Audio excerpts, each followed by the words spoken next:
so much, Sean, and welcome back, everyone, to the Caster's Desk, where I'm going to be talking about the hourly update. Everyone, we've had about 20 minutes into the first heat. 200 goblins have been played, and aerial attacks are a must. To get a little bit more into that, we have a new Chief Pat up joining us here as a caster. Of course, Galadon, you guys have already met him. Now, what does that mean, guys? What does aerial attacks are a must? Well, first of all, it's a pleasure to be on the desk with you, as well as my dad, Galadon, over here. And aerial attacks have been super strong. Not only has the Lava Hound been seeing an explosion of play recently, but Inferno Dragons, Minion Hordes, Minions. I'm excited to see what's been coming in the air. And the Mega Minion, too, works well with air decks and with ground decks. Great support unit, takes out a lot of big tanks. So maybe for the players that are trying to become a pro status like you guys, what is the best counter for that then with the Lava Hound? It's all about destroying the support units. So whether it's the Mega Minion, the Minions, you need to make sure you have a card that can take care of those, because the Lava Hound by itself really doesn't do that much damage. So take out those backline troops with the Lightning Spell, with different types of spells, your own Mega Minion, and you should be able to have success. All right. Exactly. Do you agree? Absolutely. It's definitely better. There's a lot of ways to counter the Lava Hound easily, but it is countering the cards that come in behind that really make the key. Well, we're going to be taking a look at 3 games, everyone, and I believe we have the first game loading up right now. And, of course, your 2 casters right here will be taking that over.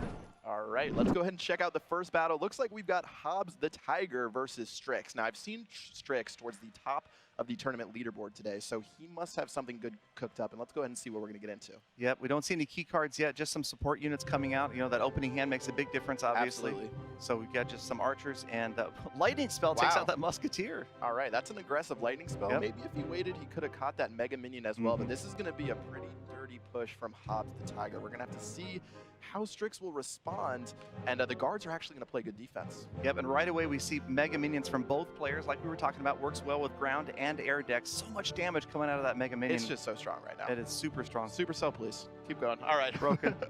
Let's go and continue onward. That was actually a really good defensive push. I know Stix was so far down from Elixir after that Lightning Spell, but he managed to still make it work. So we haven't seen exactly what Strix's win condition is yet with those 3 cards that are still missing. So I expect a tank to come out sometime soon. Maybe the Royal Giant, now that we've seen that Furnace. Yep, now we see the Bowler in support of the Giant, and then the defensive Tombstone down, and we've got a Furnace strolling out. Fire Spirits down the left-hand lane. There's a log. Yeah, the log's super cool, especially against the Tombstone. If you can Tombstone the log and kill it, it actually makes it so it kills the skeletons as well from the backdrop. It's super fun to see this meta, by the way. There's so many different types of decks that people are able to play right now. The Giant Bowler, you've got the Royal GG Furnace, Royal Giant, you've got the Lava Hound, the Golem, the Graveyard. There's so many cards right now. It's definitely no P.E.K.K.A. Double Prince fan right now. It's great to see. It's great to see such a variety, and this is what we were talking about with Hyphonics earlier, seeing more varieties of cards and these combinations like this. You get air and ground units working well together.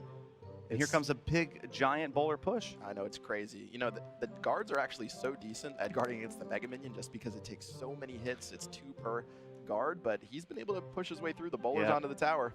Yeah, the bowler's going to get in a few shots pretty solidly, and a well played, because that's under 1,000 hit points for Strix's left tower. Well, you do have to realize that HobbestheTiger is part of Elite Nation, which I believe is at Clash with Ashes clan. Yeah, I do remember the logo there, so he's definitely been keeping up to date with the YouTube guides, so he's doing pretty well so far. Exactly. Good timing with the Giant there. Just squeezed it in front of the Musketeer. Nice. That's going to let that Musketeer do some work, but the guards got to it. Yeah, that was amazing guard placement right there, right on the river. And again, the guards just showing how valuable they are. It's definitely a key part to Strix's deck, but he's just trying to Lightning Spell that tower down right now. He doesn't too many other options.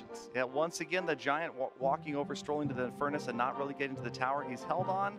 Fireball, that's going to do some damage and take out the archers as well. And we still have missing cards. Strix has not That's played true. that final card, and I would bet my inheritance that would be the Royal Giant. There it is. There it is right there. I knew it had to be the Royal Giant. Right on time, right on cue, as we're in the final 5 seconds. Royal Giant trying to get work, but you've got Giant Bowler on defense. That Bowler is going to do a lot of damage, and there we go. That's a counter push coming pretty strong. Yeah. This could be it. Luckily for Stix, the Mega Minion was behind, or in front of the Giant, so he was able to take it out with the archers. Up there. Take a look right now. He's so desperate right now. Last second Furnace right out in front, but it's only going to temporarily prolong the pain. Man. Giant's going to pound on that tower. Here it comes. Giant, even with all of those nerfs, still doing work. The Musketeer's going to get knocked 57.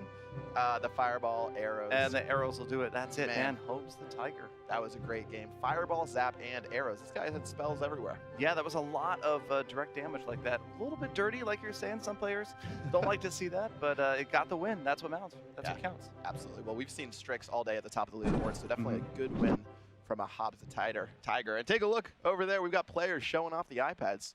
Stunning over there. So is there anything you guys want to see in these decks that we haven't seen yet? Is there a card that you think has been a little like under the light? Okay, so underrated cards. Well, one card that I love seeing played is the Graveyard. It's the newest card in Clash Royale. Yep. I stole it from you. The Graveyard is just so much fun. Watching your opponent's face when it just starts spawning all over the place, not having a counter. I'd love to see the Graveyard.